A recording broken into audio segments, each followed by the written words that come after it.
ঘুম থেকে উঠে একদম চাদর জড়িয়ে চলে যাচ্ছি আজকে বাজার, কারণ মামির গিফট কিনতে হতো আর কিছু কিছু জিনিস মামির কিনতে ভুলে গেছিল, তো সেগুলো আজকে কিনতে যাব। বাজারে ঢোকার পরে দেখি বাজারে বেশিরভাগ দোকানই বন্ধ, আর মামার দোকানে গেছিলাম, সেখানে গিয়ে এই শাড়িটা আমার খুবই পছন্দ হয়। আর একটা কালার ছিল, বাট গোলাপি কালারটা আমার অনেক বেশি ভালো লাগছিল। যাই হোক, ওটা আর পরে নিইনি। তারপরে চলে গেছিলাম হিন্দ ক্লথে, সেখানে গিয়ে মামির ওড়না তো পাইনি। তারপরে মন্ডল ক্লথে গিয়ে মামির জন্য একটা মাথার ওড়না নিয়েছিলাম, কারণ মামির বিয়ের ওড়না নেওয়া ছিল লাল কালারের, আর আজকে মামি শাড়ি পরবে গোলাপি কালারের, তাই কিন্তু একদমই মানাতো না, তাই এই সোনালী কালার ওড়নাটা নিলাম। আর তারপরে চলে গেছিলাম সোনার দোকানে মামির জন্য গিফট কিনতে। তো এখানে দেখতেই পাচ্ছ সকাল সকাল এতগুলো ক্যাশ, একদম টাকাগুলো এত সুন্দর ছিল যে দিতে মনই চাইছিল না। আর তারপরে বাড়ি এসে আমি একদম শর্টকাটে শাড়িটা পরে রেডি হয়ে গেছিলাম। ভেবেছিলাম ওখানে গিয়ে শাড়িটা আবার খুলে পরবো, বাট পরে পরা হয়নি, সে তোমার শাড়িটা অত ভালো করে পরাও হয়েছিল না।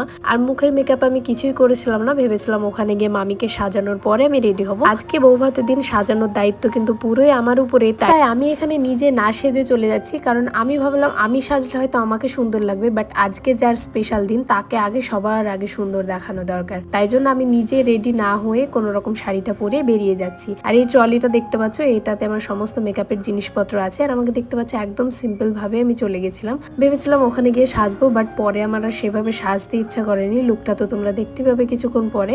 আর জানোই তো আমার গাড়িতে ওঠার পরে একটু প্রবলেম হয়, বাট 2 মিনিট পরে আবার ঠিক হয়ে যায়। এটা কেন হয় আমি জানি না, কার কার হয় অবশ্যই আমাকে কমেন্টে জানিও তোমরা। আর আমার শাড়িটা দেখতে কেমন লাগছে এটাও কিন্তু অবশ্যই কমেন্টে জানিও। শাড়িটা আমার আব্বু চয়েস করে নিয়ে এসেছিল, শাড়িটা তো আমার অনেক বেশি পছন্দ। তো ওখানে বিয়ের বাড়ি যাওয়ার পরেই ফার্স্টে ওখানে লুচি দিয়েছিল, আর তার সঙ্গে ছিল একটা ডালের তরকারি। বাট কি বলবো, ডালটা এত সুন্দর ছিল, এখনো অব্দি কিন্তু আমার মুখে লেগে আছে, এত সুন্দর ছিল ডালটা খেতে। খাওয়ার পরে আমি চলে গেছিলাম মামিকে সাজাতে, আর সাজাতে গিয়ে কোনো রকম ভিডিও আমি তখন নিইনি। মামিকে সাজিয়ে স্টেজে তুলে দেওয়ার পরে আমার আব্বু এসে মামাকে দিয়ে পোজ শেখাচ্ছিল, যে দেখ এইভাবে প্রপোজ করার মতো একটা পোজ কর। তো সবাই তো প্রচুরই হাসছিল, আর সবার সামনে মামা একটু লজ্জাও পাচ্ছিল, বাট আব্বু বলছে কোনো ব্যাপার না, আজকের দিনে এরকম পোজ দিতেই হয়, নে দে। তাই বলে মামাকে শেখাচ্ছিল, এদিকে মামিকেও শিখিয়েছিল যে তোমাকে কিভাবে দাঁড়াতে হবে। তো ফাইনালি পোজটা গিয়ে এরকম দাঁড়িয়েছিল, দেখতে খুবই ভালো লাগছিল দুজনকে। আর আমি লাস্ট অব্দি এখানে বেশি কিছুই করিনি, লেন্স পরেছিলাম, তাই চোখ দুটো এমনি ভালো লাগছিল, আর কিছুই করিনি। একটা জাস্ট পাথরের টিপ, লিপস্টিক